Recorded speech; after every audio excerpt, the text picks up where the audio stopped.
Welcome student, chapter number 3 atoms and molecules. तो atoms and molecules के अंदर हमने देखा जो मैटर का सबसे छोटा पार्टिकल्स होता है उसे ही हम एटम बोलते हैं।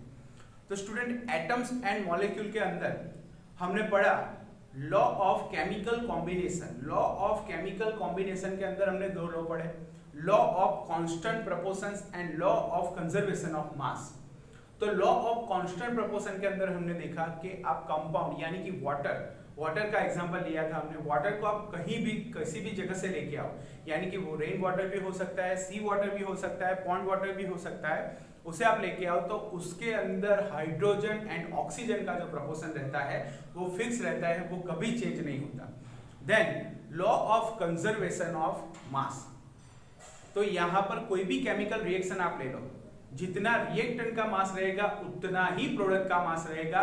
यहाँ पर मास कभी भी क्रिएट भी नहीं हो सकता और चेंज भी नहीं हो सकता, उसे ही हम बोलते थे law of conservation of mass.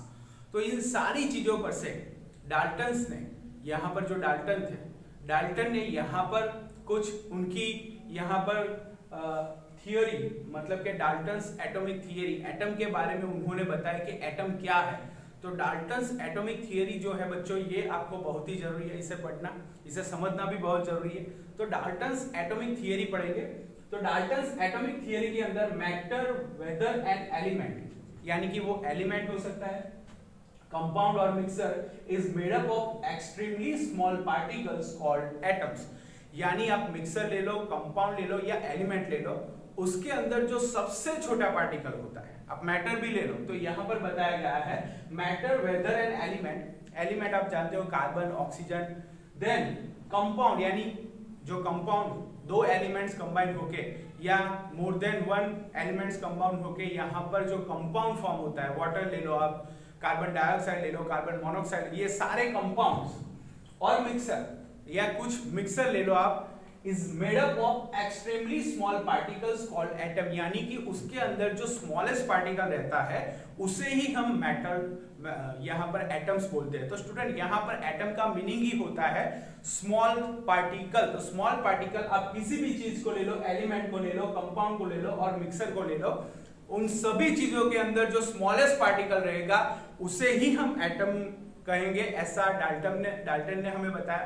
Then an atom can neither be created nor be destroyed, ये हम पढ़ गए law of conservation of mass के अंदर। जो मैटर होता है यहाँ पर कैन नाइदर बी क्रिएट, यानी हम उसे क्रिएट भी नहीं कर सकते, नॉर बी डिस्ट्रॉयड। उसके अंदर हमने बहुत सारे एग्जांपल देखे। एग्जांपल के अंदर मैंने आपको बताया जितना कार्बन, यहाँ पर हमने कार्बन डाइऑक्साइड का एग्जांपल लिया था, लेकिन जितना रिएक्टेंट का वेट रहता है उतना ही मास, जो उनका जो वेट होता है वो प्रोडक्ट का सेम रहता है, यानी कि reactant is equal to product. तो जो मास होता है इन अ केमिकल रिएक्शन, वो हम कभी भी उसे क्रिएट भी नहीं कर सकते, उसे चेंज भी नहीं कर सकते। मतलब कि जितना मास रिएक्टेंट का होता है उतना ही मास प्रोडक्ट का रहता है। ये सारी चीजें हमें डाल्टन ने बताई, उसे ही हम बोलते हैं डाल्टन्स एटॉमिक थियरी। डाल्टन ने हमने बताया कि जो मिक्सर ले लो, कंपाउंड ले लो या फिर आप एलिमेंट ले लो, वो सारी चीजें स्मॉलेस्ट पार्टिकल के कंबाइन होने से बनती है और स्मॉलेस्ट पार्टिकल से कंबाइन होके बनती है। उस स्मॉलेस्ट पार्टिकल को हम एटम बोलते हैं। देन उन्होंने बताया An atom can neither be created nor be destroyed, यानी कि किसी भी केमिकल रिएक्शन के अंदर हम मास उसका जो होता है वो क्रिएट भी नहीं कर सकते, उसे डिस्ट्रॉय भी नहीं कर सकते। ऐसा हमने देखा केमिकल रिएक्शन के अंदर, क्योंकि जितना मास रिएक्टेंट का था उतना ही मास हमें प्रोडक्ट का मिल रहा था। Law of conservation of mass के अंदर यही स्टेटमेंट हमने पढ़ा था, an atom can neither be created nor be destroyed. Atom is the smallest particle that take place in a chemical reaction, यानी कि एटम के छोटे छोटे जो पार्टिकल्स होते हैं, स्मॉलेस्ट जो पार्टिकल्स होते हैं, वो केमिकल रिएक्शन के अंदर पार्टिसिपेट करते हैं। वो पार्टिसिपेट करके यहाँ पर नया कंपाउंड फॉर्म करते हैं। तो रिएक्टेंट और प्रोडक्ट यहाँ पर जब रिएक्शंस होती है तो उसके अंदर स्मॉलेस्ट पार्टिकल एक दूसरे के साथ रिएक्ट करते हैं और रिएक्ट करके नया कंपाउंड फॉर्म करता है। स्टूडेंट, फिर से एक बार यहाँ पर atom is the smallest particle that take place in a chemical reaction, यानी कि केमिकल रिएक्शन के अंदर जब रिएक्शन स्टार्ट होता है तो स्मॉलेस्ट पार्टिकल एक दूसरे के साथ रिएक्शन करके नया कंपाउंड फॉर्म करते हैं, ऐसा हमें डाल्टन ने बताया। Then atom is the same element are identical in all respect that is size shape mass and properties. यानी कि अगर आप किसी भी एलिमेंट को ले लो, कार्बन, तो कार्बन की जो केमिकल प्रॉपर्टीज होती है, उसका शेप होता है, उसका जो मास रहता है वो आइडेंटिकल रहता है। मतलब एक एलिमेंट जो होता है उसका मास, उसका शेप, उसका केमिकल प्रॉपर्टीज, फिजिकल प्रॉपर्टीज, वो सारी जो चीजें होती है वो यहाँ पर सेम रहती है, वो अलग नहीं रहती। तो उन्होंने बताया atom is the same element, यानी कि सेम एलिमेंट, एक ही जैसे एलिमेंट जो होते हैं। हम आइसोटॉप्स के बारे में पढ़ा, आइसोटॉप्स जो होते हैं उसके अंदर कार्बन के 3 आइसोटॉप्स है, हाइड्रोजन के 3 आइसोटॉप्स है, तो उन सारे एलिमेंट मतलब वो सेम एलिमेंट से बिलोंग करता है। तो सेम एलिमेंट के अंदर यहाँ पर प्रॉपर्टीज भी सेम रहती है, शेप भी सेम रहता है, देन यहाँ पर उनका जो प्रॉपर्टीज है वो सारा यहाँ पर सेम रहता है। तो स्टूडेंट यहाँ पर आपने देखा कि atom is the same element are identical in all respects. तो जो कार्बन होगा उसका जो मास रहेगा, तो मास होता है, उसकी प्रॉपर्टीज होती है, वो सारी सेम रहती है। हाइड्रोजन को आप ले लो, कार्बन को ले लो, ऑक्सीजन को ले लो, यहाँ पर जो एलिमेंट होता है सेम एलिमेंट होता है, मतलब उसकी प्रॉपर्टीज, उसका साइज, उसका शेप, ये सारी चीजें यहाँ पर सेम रहती है।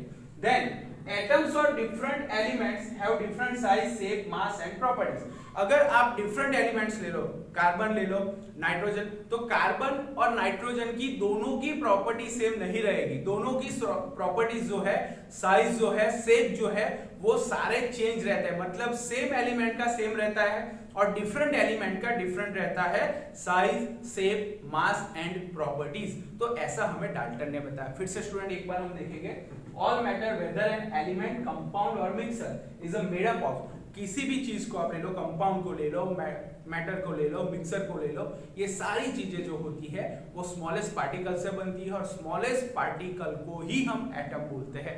Then atom can neither be created nor be destroyed. तो इन अ केमिकल रिएक्शन हम उसे क्रिएट भी नहीं कर सकते, डिस्ट्रॉय भी नहीं कर सकते। हमने एग्जांपल के अंदर देखा था, कार्बन डाइऑक्साइड का एग्जांपल लिया था, उसके अंदर जो रिएक्टेंट का मास था उतना ही प्रोडक्ट का मास हमें मिलता था।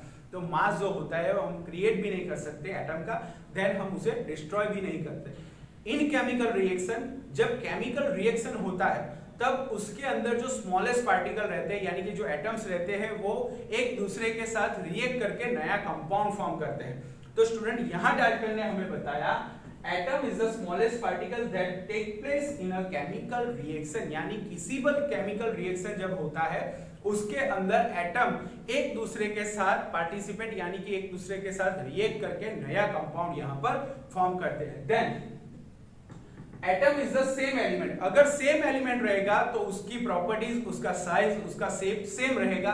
अगर डिफरेंट एलिमेंट ले लो आप, कार्बन और नाइट्रोजन ले लो, तो दोनों का शेप, साइज, मास अलग रहेगा। कार्बन जो है उसका मास 12 है और यहाँ पर जो नाइट्रोजन है उसका मास 14 है।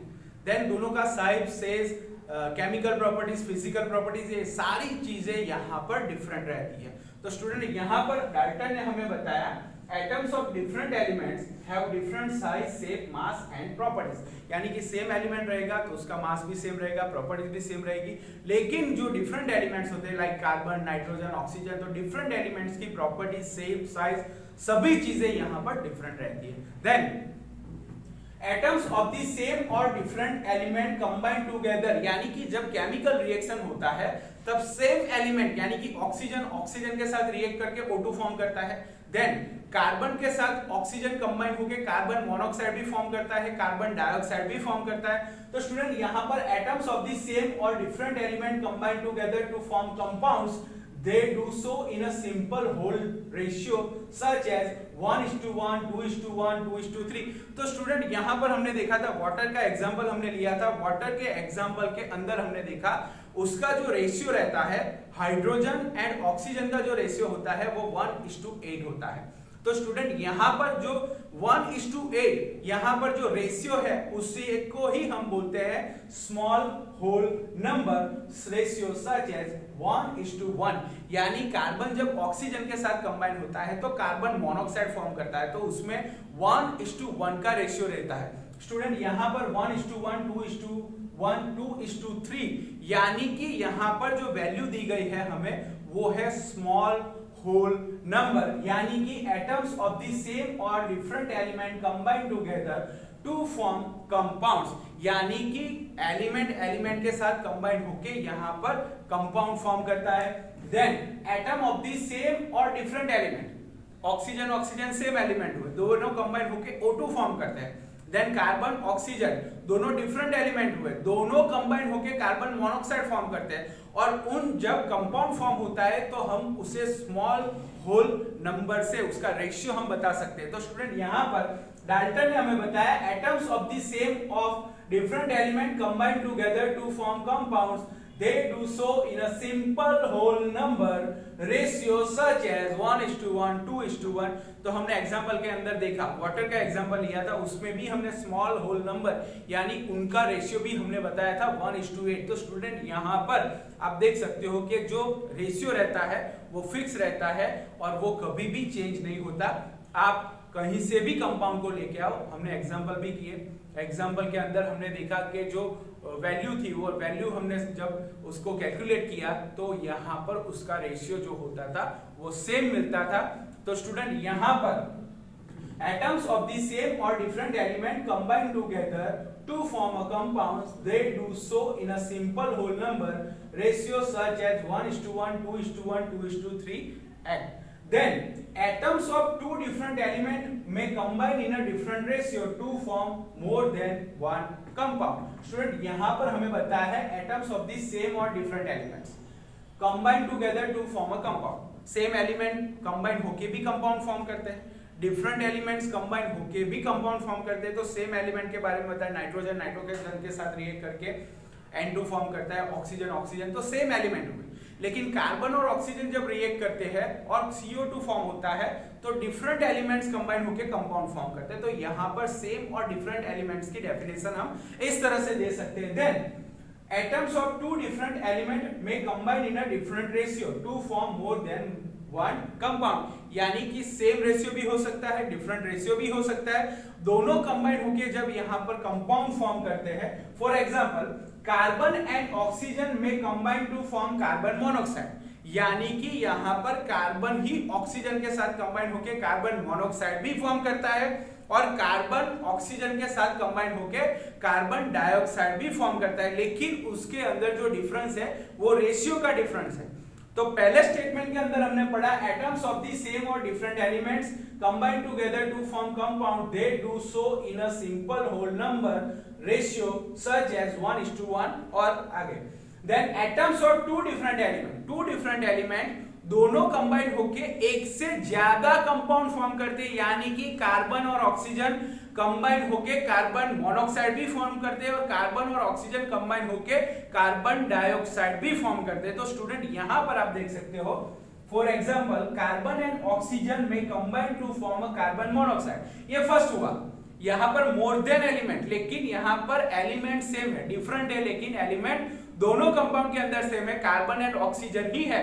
कार्बन और ऑक्सीजन कंबाइन होके कार्बन मोनोऑक्साइड भी फॉर्म करते हैं और कार्बन और ऑक्सीजन कंबाइन होके कार्बन डाइऑक्साइड भी फॉर्म करते हैं। तो यहां पर लिखा है atoms of two different elements, यानी कि कार्बन एंड ऑक्सीजन दोनों डिफरेंट एलिमेंट हुए, में combine in a different ratio to form more than one compound, यानी कि एक से ज्यादा कंपाउंड। कार्बन और ऑक्सीजन कंबाइन होके कार्बन मोनोऑक्साइड भी फॉर्म किया, और कार्बन और ऑक्सीजन दोनों डिफरेंट एलिमेंट्स हैं, लेकिन एक से ज्यादा कंपाउंड यहां पर फॉर्म करते हैं, यानी कि यहां पर atoms of two different elements may combine in a different ratio उनका चेंज होता है, लेकिन एलिमेंट यहां पर सेम रहते हैं, डिफरेंट एलिमेंट जो है यहां पर सेम रहते हैं। मोर than one compound, example carbon and oxygen may combine to form carbon monoxide CO and carbon dioxide CO2 in the ratio of combining atom।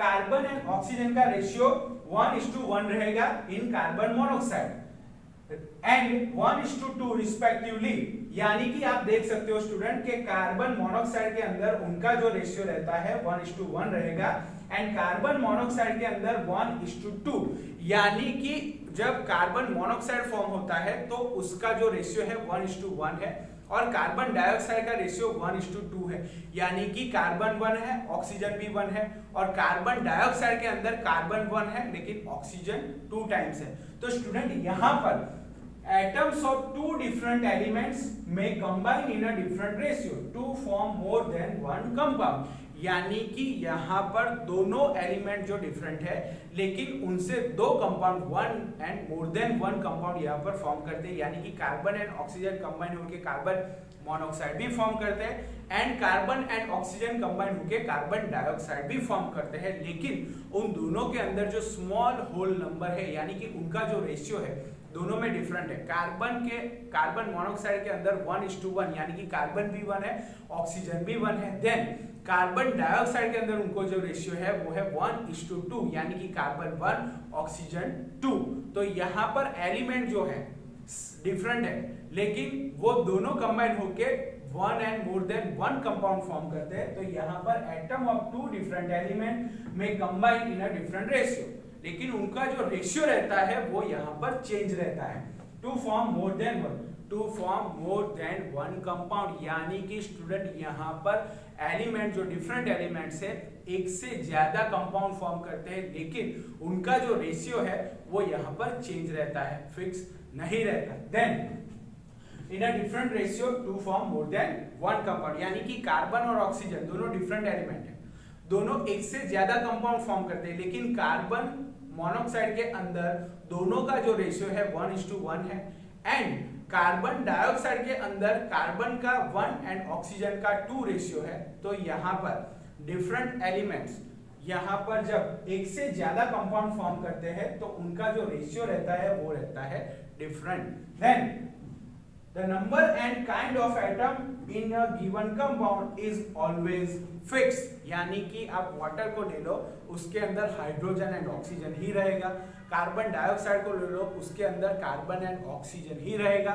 Then तो यहाँ पर कहने का मतलब है the number and kind of atoms, यानी कि जो एटम्स होते हैं वो फिक्स रहते हैं, वो कभी भी चेंज नहीं होते। तो the number and kind of atoms in a given compound is always fix. तो कार्बन डाइऑक्साइड ले लो तो उसके अंदर कार्बन एंड ऑक्सीजन ही रहेगा, हाइड्रोजन ले लो तो वाटर ले लो तो हाइड्रोजन एंड ऑक्सीजन ही रहेगा। तो जो एटम्स होते हैं वो फिक्स रहते हैं, वो कभी भी उनका नंबर भी फिक्स रहता है, यानी कि H2O के अंदर हाइड्रोजन 2 टाइम्स है, ऑक्सीजन 1 टाइम है। यहाँ हमने एग्जांपल देखा कार्बन ऑक्सीजन यानी कि carbon monoxide and carbon dioxide 1:1 and 1:2, तो उनका नंबर भी होल नंबर भी सेम रहता है एंड नंबर ऑफ एलिमेंट यानी कि नंबर ऑफ एटम्स भी सेम रहते हैं, वो कभी भी चेंज नहीं रहते, वो फिक्स रहते हैं। तो स्टूडेंट यहाँ पर फिर से एक बार डाल्टन्स एटॉमिक थियरी, डाल्टन्स ने हमें क्या बताया, तो डाल्टन्स ने हमने एटम के बारे में बताया कि all matter whether an element compound और mixer is made up of smallest particle that is called atom. Then an atom combined An atom can neither be created nor be destroyed in a chemical reaction। हमने देखा था कि जितना carbon dioxide का reactant का मास होता है उतना ही प्रोडक्ट का मास रहता है। तो स्टूडेंट यहाँ पर हम उसे क्रिएट भी नहीं कर सकते और उसे डिस्ट्रॉय भी नहीं कर सकते। देन यहाँ पर atom is the smallest particle that take place in a chemical reaction. जब केमिकल रिएक्शन होता है तब स्मॉलेस्ट पार्टिकल एक दूसरे के साथ रिएक्ट करके यहाँ पर कंपाउंड फॉर्म करते हैं। सेम एलिमेंट का साइज शेप प्रॉपर्टी सेम रहता है, डिफरेंट एलिमेंट का साइज मास वो भी डिफरेंट रहता है। तो सेम एलिमेंट का सेम रहता है, डिफरेंट एलिमेंट का डिफरेंट रहता है, ऐसा हमें डाल्टन ने बताया। देन उन्होंने बताया कि एटम ऑफ द सेम और डिफरेंट एलिमेंट, यानी सेम एलिमेंट कंबाइन होके भी यहाँ पर कंपाउंड फॉर्म करते हैं, डिफरेंट एलिमेंट भी कंबाइन होके यहाँ पर कंपाउंड फॉर्म करते हैं, लेकिन together to form compounds they do so in a simple whole number ratio such as, वो उसको हम उनके सिंपल होल नंबर यानी कि उसके रेशियो से हम उसे आइडेंटिफाई उसे बता सकते हैं। तो यहाँ पर हमने देखा कि वैल्यू आइडेंटिकल रहती है, किस तरह से, तो सेम एलिमेंट होता है, उसका शेप साइज नंबर ये सभी चीज आइडेंटिकल है। देन डिफरेंट एलिमेंट के अंदर डिफरेंट रहता है साइज प्रॉपर्टीज। देन हमने देखा कि एलिमेंट कंबाइन होके भी कंपाउंड फॉर्म करते हैं, यहाँ पर एक से ज्यादा एलिमेंट, सेम एलिमेंट भी एक दूसरे के साथ रिएक्ट करते हैं, डिफरेंट एलिमेंट भी एक दूसरे के साथ रिएक्ट करते हैं। देन हमने देखा कि same element different element combine होके एक से ज्यादा कंपाउंड फॉर्म करते हैं, लेकिन उनके अंदर जो रेशियो रहता है वो फिक्स नहीं रहता। मतलब हमने देखा carbon monoxide and carbon dioxide दोनों डिफरेंट एलिमेंट है, दोनों कंबाइन होकर एक से ज्यादा कंपाउंड फॉर्म करते हैं, लेकिन कार्बन मोनोऑक्साइड के अंदर उसका जो स्मॉल होल नंबर है, उसका जो रेशियो है 1:1 है, और कार्बन डाइऑक्साइड के अंदर 1:2 रहता है। तो स्टूडेंट यहाँ पर आपने देखा डाल्टन्स एटॉमिक थियरी, देन उन्होंने ये भी बताया कि जब भी कोई कंपाउंड फॉर्म होता है तो उसके अंदर जो एलिमेंट्स रहते हैं, जो नंबर्स रहते हैं, वो फिक्स रहता है, वो कभी भी चेंज नहीं होता। तो डाल्टन्स एटॉमिक थियरी स्टूडेंट आपको अच्छी तरह से इसे पढ़ना है, याद भी रखना है। आईएमपी थियरी है, एग्जाम में भी पूछी जा सकती है। तो इसे अच्छी तरह से पढ़ने के बाद, समझने के बाद अच्छी तरह से नोटबुक में लिख के मुझे व्हाट्सएप कर दीजिए या गूगल क्लासरूम पर दे दीजिए, रख दीजिए। तो student good luck, goodbye, take care, bye.